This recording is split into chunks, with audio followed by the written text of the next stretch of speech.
I'm so glad you were able to sit down with me here. All right. Because it's so busy out there, you know what I mean? Yes, it is. Wait, I see that you have a book here, and I'll do your plug-in, but it's Killer Business Plan by Peter and Lydia Mehit. Yes. Mehit. Mehit. Okay. Mehit. So Peter and Lydia Mehit. So tell me, what is a killer business plan? Why did you write it?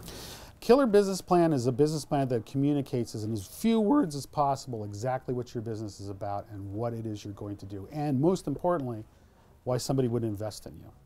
And a lot of people start out their businesses going, how hard can it be? I've got an idea, I've got some friends, I'm going to go out and start this business and get it going. And then they run out of money, or they don't get enough customers, or. And a business plan isn't going to necessarily guarantee that those things happen for you, but you're going to go through the rigor and discipline of figuring out what the business is about, and most importantly, visualizing what the business is supposed to look like, so you got some idea if you're on track or not. And so the book and our practice came out of the fact that we ourselves didn't actually do that when we started our business, and we had a pretty rough road to hoe.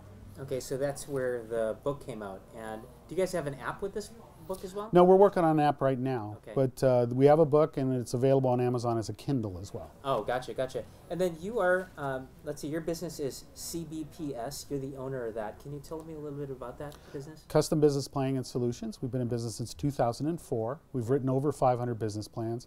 Those business plans have raised over $100 million, and the average raise... Hold on, backtrack. Sure. So your business plans have helped raise how much? $100 million.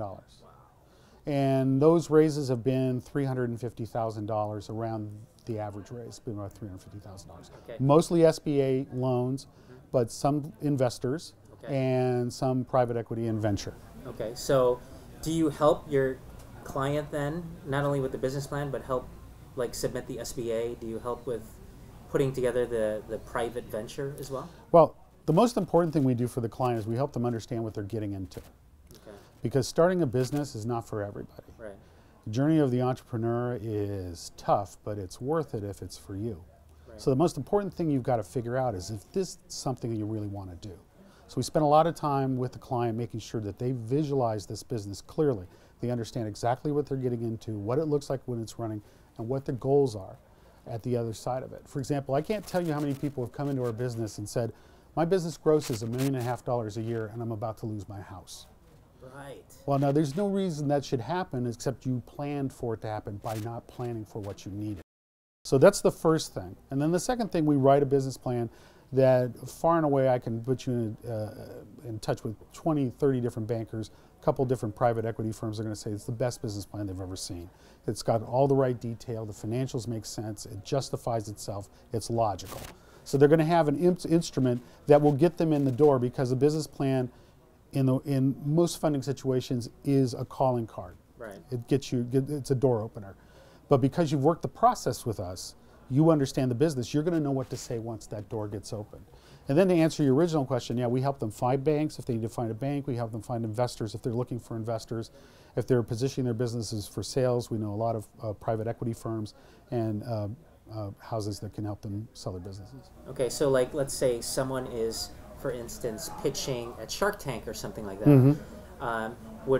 They would definitely have to have that business plan, because you know those sharks would ask them, okay, what's your cap rate, what's your cost to acquisition and all that stuff. Are those the things that you would help them address in this business plan?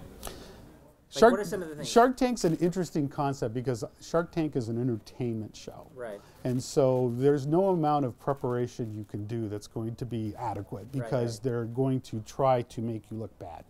But if you're talking about somebody that's going to pitch to a private investor, which is a little more realistic situation, we can help them position. I mean, there's a whole range of things, right? We just finished a business plan today that was 95 pages. That was for somebody buying a building that was putting in a restaurant, a nightclub, and an event center. On the other end of that scale, I've got an app. I've got an Android app that will help me, I don't know, let's pick something out of here. Locate a parking spot. Find a parking spot. There, it's a There good you one. All right, so. Hotspot. Hotspot. Let's call it. Hotspot. There we go. It's going to help me find a hotspot. Right. It's I get some of that. Right. Okay, if it goes. Got it. Um, Got it. On that end of it, then you're looking at a pitch deck and whether they're clear on what they're doing, and then they have some idea how they're going to monetize it. So in between those two spectrums, that's all a business plan, right? So sometimes, for example, where I come from, Orange County, they tell people don't write business plans. And there's a reason for that, because somebody who doesn't know how to write a business plan writes a really bad business plan. And guys in places like Take Coast Angels gets hundreds of them, and they don't want to read hundreds of bad business plans, so they just tell people not to write them. Right.